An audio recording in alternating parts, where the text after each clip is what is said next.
Welcome to section 4.5, phase shifts. These are horizontal shifts. In the first two videos, we talked about it, but we didn't actually graph any. And it's important because the B value here, we have to make sure it's factored out if it's not. So that's something we'll talk about.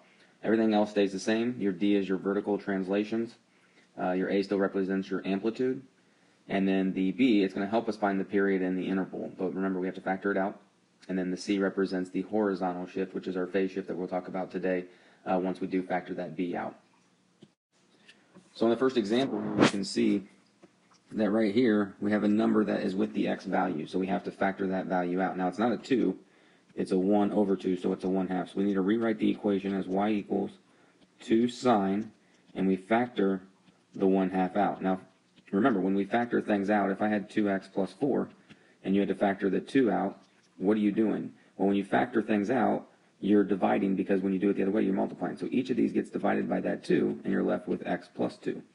So if I'm factoring out a 1/2, and you take x over 2,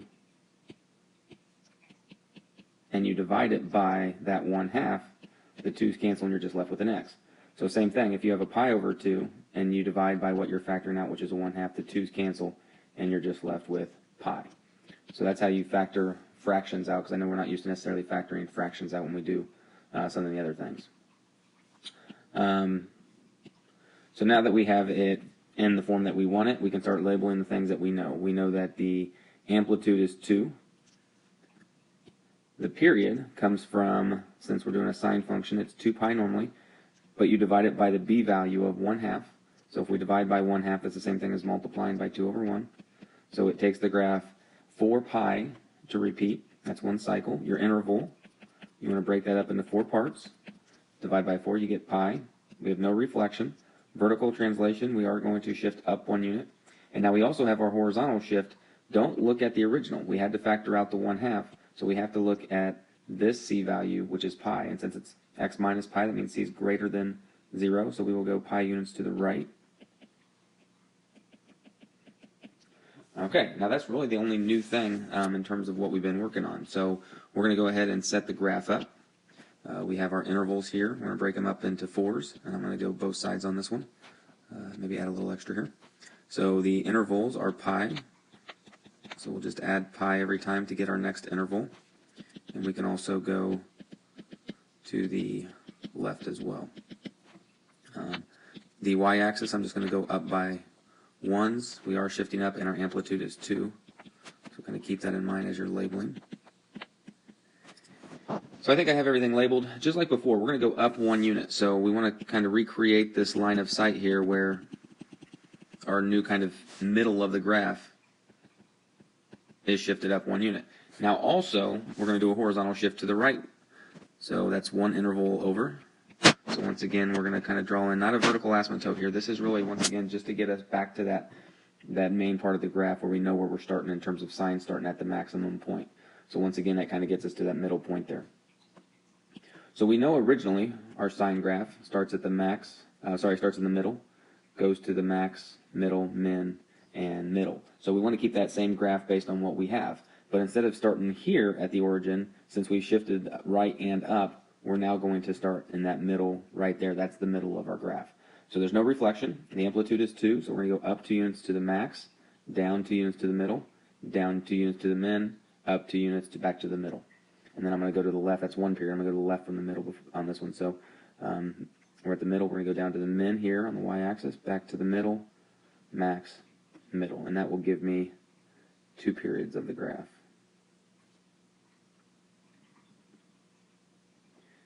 And there you go. And so that's how a phase shift works. Now let's go ahead and tell us what our domain is. We know our domain's all real. The range on this one goes from -1 to +3. And so that's our range right there. So that's how a phase shift works.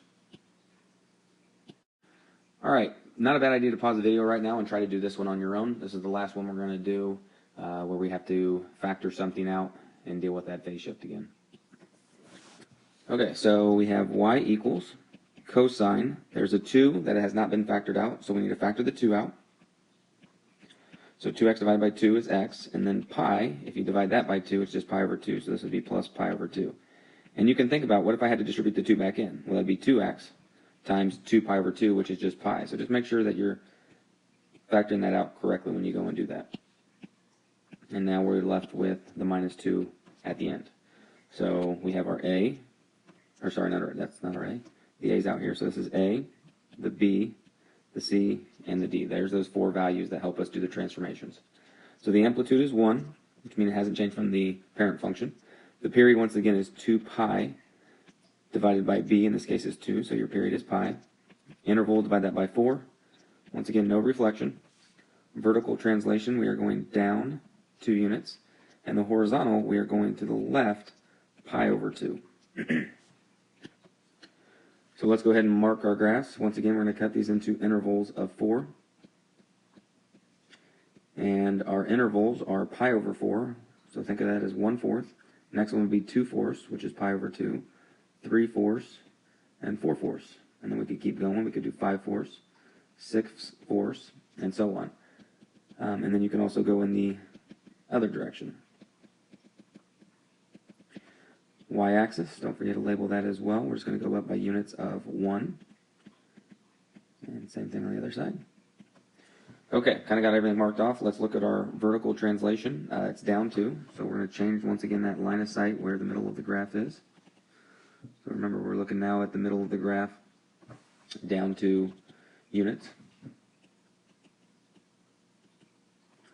Then we have the horizontal shift, which is left pi over 2. So make sure you have these labeled correctly. Left pi over 2 would be 2 units over. We have that labeled. And so now, remember, our original origin was right here. That's normally where we start. Now we've shifted left and down. So now it's going to be right there. So same thing. Now this one's a cosine graph. So cosine, you got to pay attention to what trig function it is. So cosine starts at the max and then goes to the middle, min, middle, max. So we actually don't start at the middle of the graph or the origin. We want to start in terms of the amplitude, which is 1. So we're going to start 1 unit up from there. So we'll start right here at the max, because that's the amplitude of 1.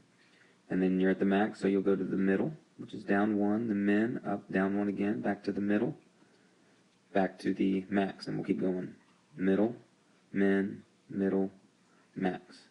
And so that'll give us 2 periods to kind of look at there. All right, your domain is still all real numbers. Your range on this one will be at -3 to -1. Now, even though we're graphing these using transformations, we can still check if we're looking at one and we feel like we made a mistake or whatever, we can still check some of our points. So for example, at x equals 0, the y value on this graph is -3. So if I plug in 0, I should get -3. So this would be y cosine of 2 times 0 plus pi minus 2. So that's cosine of 0 plus pi is pi minus 2. Well, what is cosine of pi? Cosine of pi is over here at -1, 0. So cosine is -1, so this is -1 minus 2. So y is equal to -3. So you can check some of these points if you, once again, if you're feeling like things don't seem to be right for some reason or another. So that's it for phase shifts. Once again, phase shifts are just your horizontal shift, left and right. Everything else applies just as we had done previously.